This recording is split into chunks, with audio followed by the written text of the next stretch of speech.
우리가 즐겨 마시는 커피. 많은 유명인들이 커피를 사랑했고 또 많이 노래를 했죠. 자, 가수 빌리 조엘은 커피잔 속에 위안이 있다라고 말했습니다. 삶의 여유와 위안을 가져다 줄 수 있는 커피의 세계. 오늘도 바리스타 김효진 선생님과 함께하겠습니다. 안녕하세요. 안녕하세요.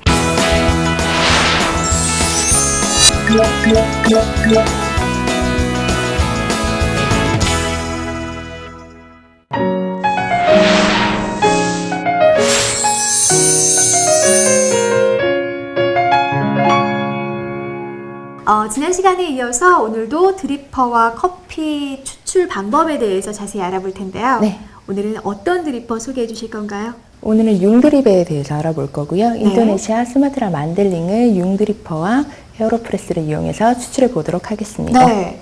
자, 융이라고 한다면 우리가 생각할 수 있는 그 네. 천의 한 종류라고도 할 수 있겠죠? 네, 이게 융드리퍼입니다. 네. 융필터는요, 안과 밖이 달라요. 안쪽은 기모로 되어 있고요, 바깥은 일반 면으로 되어 있습니다. 기모 면으로 내리면 커피가 통과하는 시간이 조금 더, 추출되는 시간이 조금 더 길어져서 네. 좀 더 진한 커피가 추출된다라고 합니다. 외국에서는 플라넬 드립이라고도 하고요.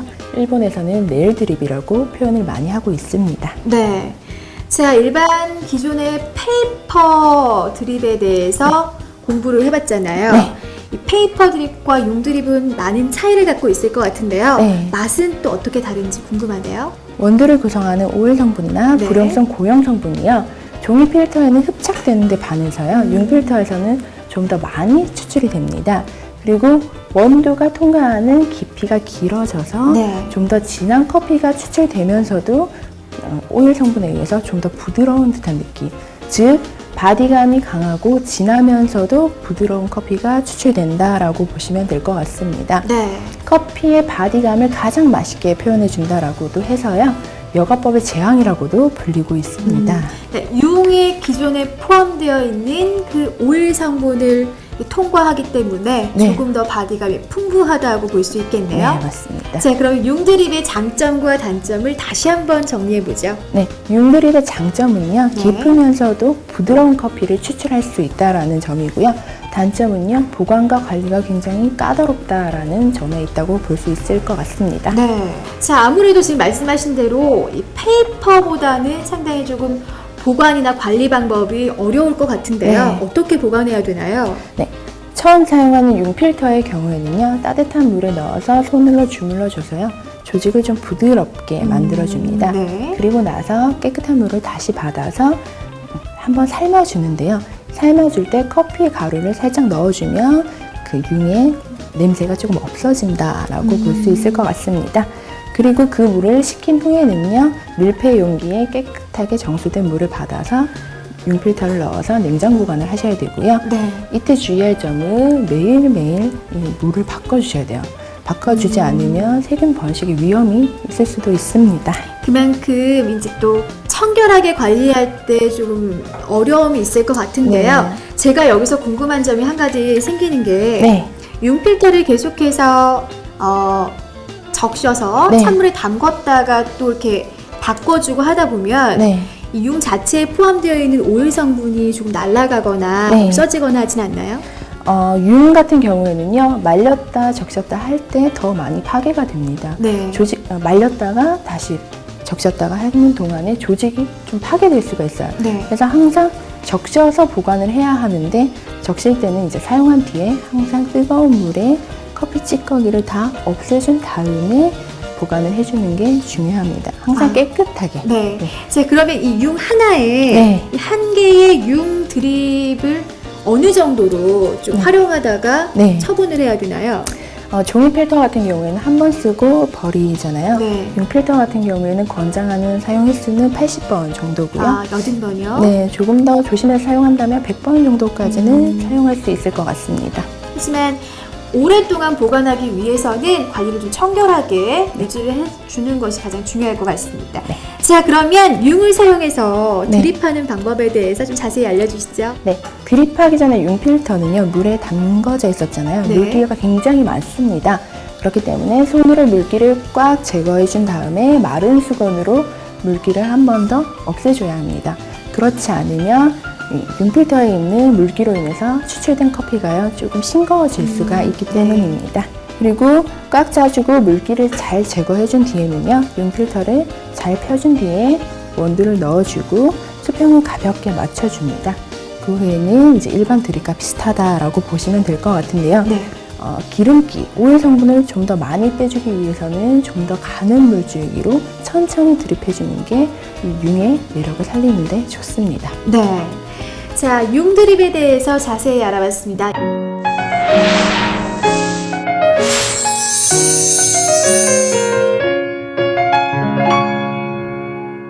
오늘 소개해 주신 인도네시아 수마트라 만델링 커피에 대해서도 자세히 알아보겠습니다. 네. 자, 만델링 커피의 특징은 어떤가요? 네, 일단 만델링, 인도네시아 수마트라 만델링이라는 커피인데요.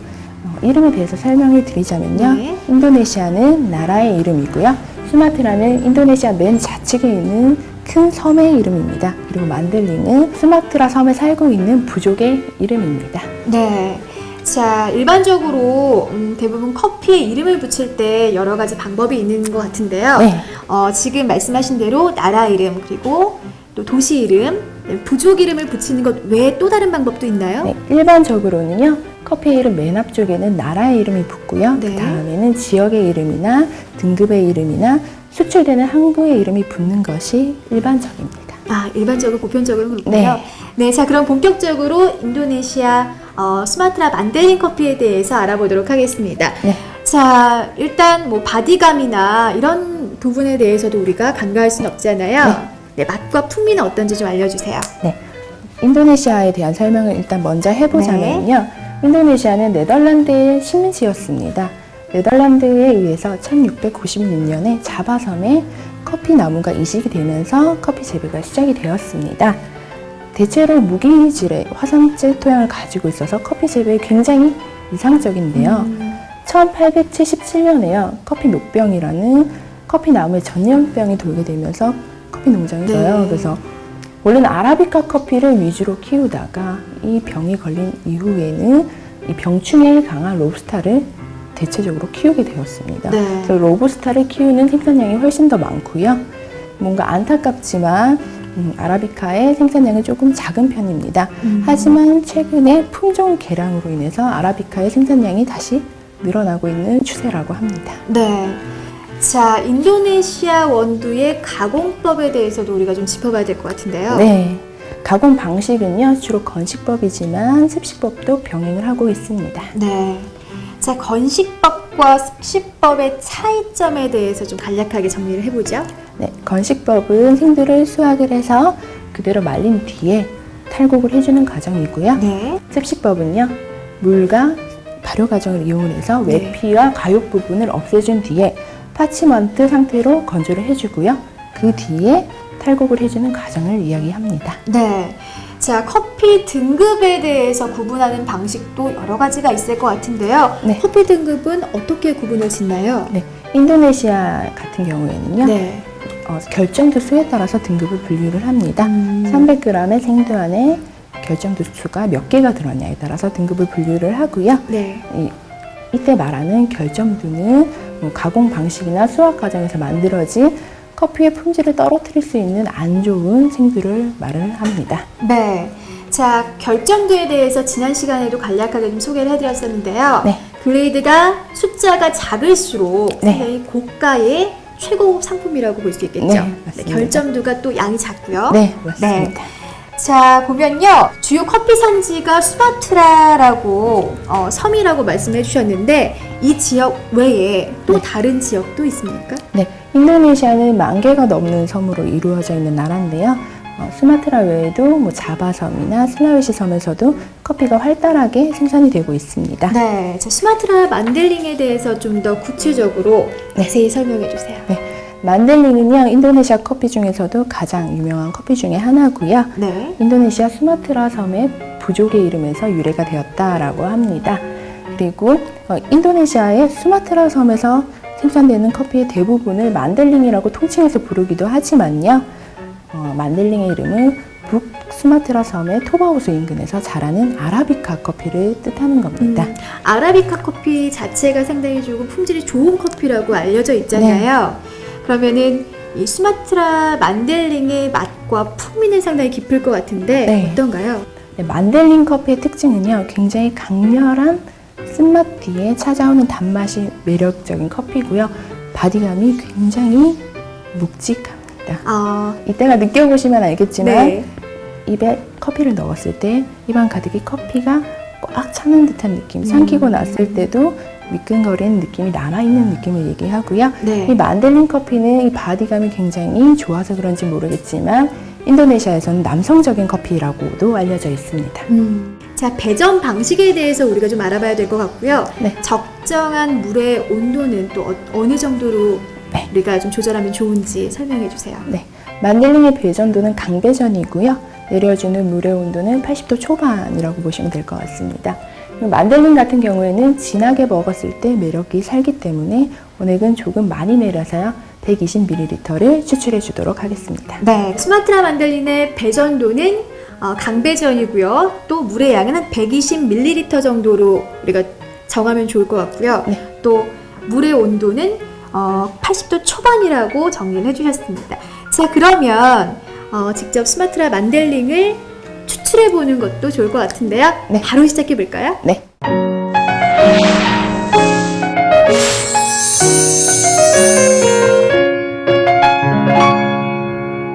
그럼 융 드리퍼를 이용해서 인도네시아 수마트라 만델링을 추출해 보도록 하겠습니다. 일단 융 드리퍼는요 꽉 짜줬고요. 물기를 마른 수건으로 한 번 더 제거를 해주도록 하겠습니다. 네. 물기를 잘 제거를 해줬으면요 잘 펴주고요. 네.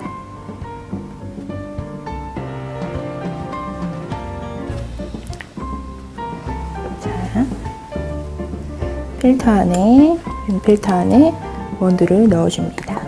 지금 넣은 원두는 인도네시아 수마트라 만델링이죠? 네, 맞습니다.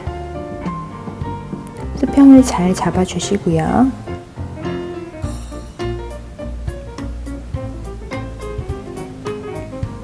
네, 이제 추출을 해주도록 하겠는데 뭔가 좀 다르지 않나요? 네. 일단 추출하는 그 서버 자체가 네, 또 마찬가지로 드리퍼와 좀 약간 이렇게 같이 함께 있는 일체형 같아요. 네, 맞습니다. 융 드리퍼 같은 경우, 융 드립을 할 때는요, 융 필터를 따로 들고 서버 위에서 드립을 해도 상관은 없지만 조금 더 편하게 드립을 하기 위해서 지지대 역할을 하는 부분이 또 만들어져 있습니다. 그럼 이 부분 같은 경우에는 융 필터를 그 드리퍼의 이중 효과는 아닌 거군요. 그렇죠. 지지제라고 할 수 있겠네요. 네, 맞습니다. 융 전용이라고도 할 수가 있고요. 네. 그러면 드립을 들어가도록 하겠습니다. 먼저 뜸을 들여주도록 하겠습니다. 온도층이 깊은 중앙은 천천히 물을 주고요. 골고루 물이 갈 수 있게 드립을 해줍니다. 용 드립 같은 경우에는 네. 기존의 그 페이퍼 드립보다는 네. 가스가 많이 올라오는 것 같진 않아요. 이게 네. 지금 특징이라고도 할 수 있나요? 네, 되게 예리하시네요. 융 드립퍼로 이제 드립을 할 경우에는요. 네. 원두가 위로 많이 부풀지가 않습니다. 그 이유는 일반 드리퍼는 양쪽, 아래쪽 다 딱딱하잖아요. 그래서 가스가 배출될 수 있는 부분이 위쪽밖에 없기 때문에 위로 많이 부풉니다. 하지만 융 드리퍼 같은 경우에는 사방으로 부풀 수가 있죠. 그래서 눈에 보기에는 위쪽으로 부푸는 면적이 조금 작아 보일 수가 네. 있습니다. 뜸이 들었고요. 드립에 들어가도록 하겠습니다.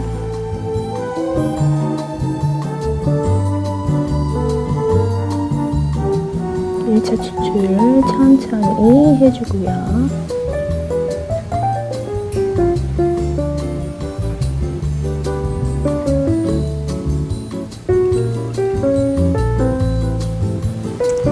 1차 추출 끝났고요. 네. 5초 정도 있다가 다시 2차 들어가겠습니다. 네.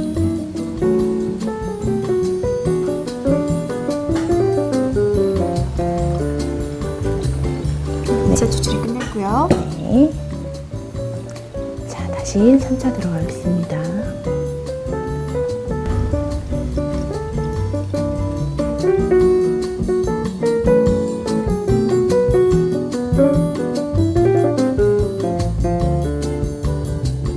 네, 원하는 양이 조금 모자라기 때문에 한 번 더 4차까지 추출 네. 들어가겠습니다. 만들링 같은 네. 경우에는 진하게 먹었을 때 맛있기 때문에 조금 진하게 내려주도록 하겠습니다. 네. 120ml가 나왔고요. 네. 드리퍼를 제거를 해주도록 하겠습니다. 그리고 180까지 희석을 해주고요. 희석이 끝났습니다. 네, 추출이 다 됐고요. 그럼 한번 맛을 보시죠. 네. 자, 수마트라 만들리는 또 어떤 맛이 날지 기대가 되는데요. 또 융과 어우러져서 네, 어떤 맛이 부드러운 날지. 바디감을 좀 제가 느낄 수 있을지. 굉장히 진한 네. 커피 향이 느껴지시죠? 향이 굉장히 강하다고 해야 될까요? 네. 남성적인 그런 느낌이 느낌이 들고요. 이제 커피를 마셨을 때 텁텁함이나 이런 것보다는 네. 굉장히 부드러워서 네. 감기는 느낌인 것 같아요. 네. 혀에 그게 감기는. 아, 네, 바디가 그게 나요. 바디감이에요. 네. 깔끔한 느낌이 아니라 좀 더 미끈한 느낌이 네. 느껴지시나요? 네네. 점성 있는 듯한 느낌. 물보다는 네. 오일리한 느낌이 네. 그러니까 느끼함은 없으면서 약간 오일리한 느낌이 드네요. 물을 제대로 느끼시는 거예요. 제가 많이 배우는 것 같아요, 요즘. 네. 자, 지금까지 융 드립으로 추출해서 스마트라 만델링 커피를 시음해 봤습니다.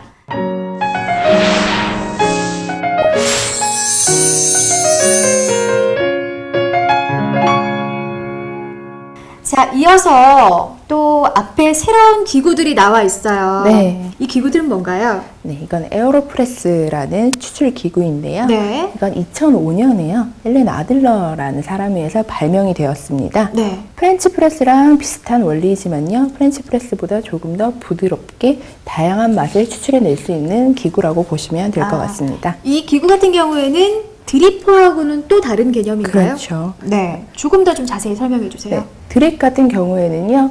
자연의 중력을 이용해서 추출을 한다라고 보시면 이 에어로프레스는 인공적인 압력을 조금 줍니다. 그래서 조금 더 진한 커피가 추출이 된다라고 보시면 네. 될 것 같습니다. 상당히 조금 궁금해지는 그런 기구인데요. 그러면 에어로프레스로 네. 커피를 추출하는 방법을 실제로 좀 체험해 보죠. 네, 일단 구조에 대해서 설명을 드리면요. 네. 큰 실린더라고 표현을 하고요. 작은 실린더라고 표현을 합니다. 네. 그리고 이건 깔때기, 커피 깔때기라고 표현을 하시면 될 것 같고요. 네. 이거는 커피를 저어주는 막대라고 보시면 됩니다. 이 스푼은 커피의 양을 정량해주는 커피 스푼이고요. 그리고 마이크로 필터까지 이렇게 보시면 될 것 그럼 같습니다. 구조가 어떻게 결합이 되는지 좀 보여주실까요? 네. 큰 실린더 안쪽에 보시면 이런 바스켓 역할을 하는 기구가 있습니다. 네. 이 기구에요. 마이크로 필터를 깔아주시고요. 채워줍니다. 이 부분을 결합을 결합을 해줍니다. 네. 그리고 이 위쪽으로는요. 커피를 넣어줍니다. 네. 그래서 서버 위에 올려주고요. 물을 넣어주고 10초 정도간 막대로 저어줍니다. 이렇게. 10초 정도 막대로 커피를 저어줬으면 그 후에는 이 작은 실린더를 이용을 해서요. 이런 식으로 해서 꾹 눌려주면 압력에 의해서 아래쪽으로 커피가 추출되는 방식이라고 보시면 될 것 같습니다. 네. 자, 그럼 실제로 에어로프레스를 이용해서 커피를 추출하면 네. 어떤 장점이 있는지 좀 소개를 해주세요.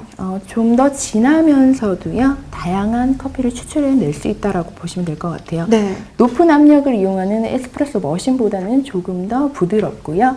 중력의 힘을 이용하는 드립보다는 조금 더 진한 듯한 느낌, 중간 정도의 느낌의 커피가 추출된다라고 보시면 될 것 같습니다. 네. 자, 그러면 이 매력적인 에어로프레스로 커피를 한번 추출해보죠. 네.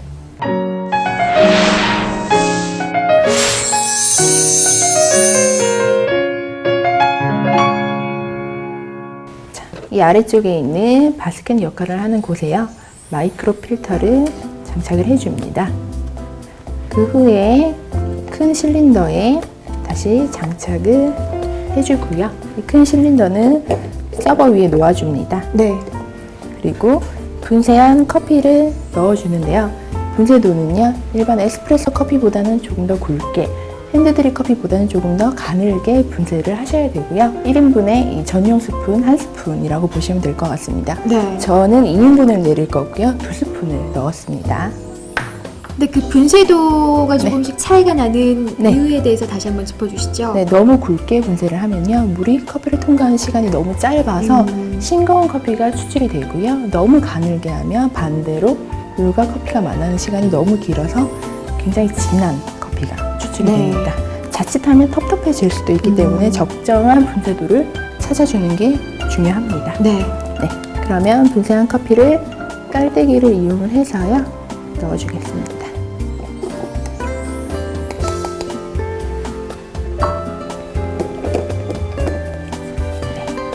커피를 잘 넣어줬고요. 살짝 수평을 맞춘 뒤에 저희는 2인분을 내릴 거기 때문에요. 물의 양을 숫자 2까지 오게 넣어주겠습니다. 네.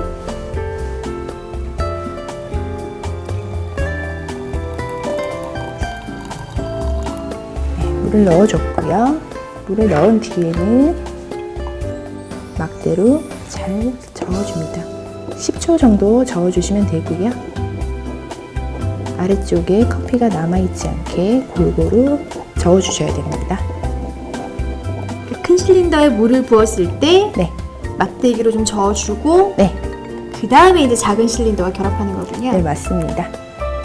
커피가 물과 잘 섞여졌고요. 네. 그다음에 작은 실린더를 결합을 해주는데요. 이때 이 실리콘 부분에 물을 묻혀주면요, 압력이 세지 않고 좀 더 강한 압력을 넣어줄 수가 있습니다. 네.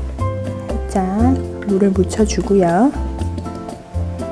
자, 결합을 해주고 쭉 밀어주면 되는데, 이 밀어줄 때 걸리는 시간은 약 20초에서 30초라고 보시면 될 것 같습니다. 패킹 자체가 고무 패킹이기 때문에 네. 또 밀어주는 것도 조금은 힘을 좀 가해야 네, 맞습니다. 압력을 가해줄 수 있을 것 같아요. 네, 한번 눌려보실래요? 제가 한번 눌러볼까요? 네. 자, 꼭 천천히 일정한 힘으로 더 힘을 주셔서 눌러주시면 됩니다. 지금 전혀 내려가지 생각보다 어려운데요. 네. 힘들어 선생님이 보이니까 주셔야 네, 될 것 같아요. 제가 마저 하겠습니다.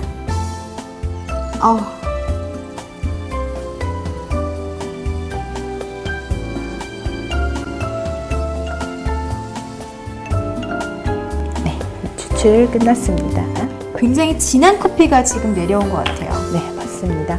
지금 보시면은 크림 색깔의 거품이 보이나요? 네. 이거는 에스프레소에서 크레마에 해당하는 부분이 조금 추출이 됐다라고 보시면 될 것 같은데요. 네. 커피의 지방 성분이 뜨거운 물과 압력을 받아서요, 크림 형태로 유화 상태로 추출이 됐다라고 네. 보시면 될 것 같습니다. 네, 에어로프레스를 이용한 추출이 끝났고요. 네. 먼저 진한 원액의 상태로 맛을 보도록 하겠습니다. 맛을 좀 보시죠. 먼저 진한 커피부터 네. 맛을 보도록 하겠습니다.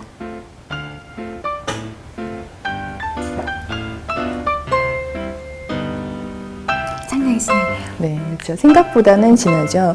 근데 저는 지금 에스프레소를 지금 생각을 하고 네. 마셨는데 에스프레소보다는 네. 조금은 덜 진한 것 같아요. 좀 더 부드러운 듯한 네. 느낌. 하지만 커피의 맛은 풍부하게 나온 듯한 느낌이 들죠. 네. 자, 그러면은 희석을 해서 아메리카노 형식으로 먹어보도록 하겠습니다. 취향에 따라서 희석하는 양도 바뀔 수가 있고요. 연한 걸 좋아하시면 그만큼 물을 더 많이 넣어서 희석을 하시면 됩니다.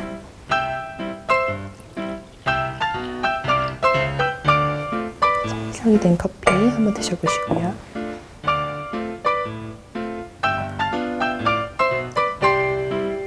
이건 좀 부드럽네요. 네. 평소에 드시던 아메리카노 같은 느낌이 드시나요? 네, 제가 마시는 네. 아메리카노보다는 조금은 진한데요. 네. 그래도 지금 앞에 먼저 앞서서 마셔본 그 느낌보다는 굉장히 좀 부드럽고 네. 또 바디감은 그래도 살아있는 것 같은 느낌이 드네요. 네, 맞습니다. 지금 이게 조금 진한 느낌이 있다라고 하셨는데 평소에 드실 때는 조금 더 물을 넣어서 해석을 해서 드시면 딱 맞는 농도가 될 것 같습니다. 네. 네, 오늘은요, 융드리퍼와 에어로프레스를 이용해서 커피를 추출하는 방법에 대해서 자세히 알아봤습니다. 오늘 고생 많이 하셨습니다. 수고하셨습니다. 네, 다음 주 이 시간에도 바리스타 김유진 강사님과 함께 새롭고 알찬 내용으로 찾아오겠습니다. 고맙습니다.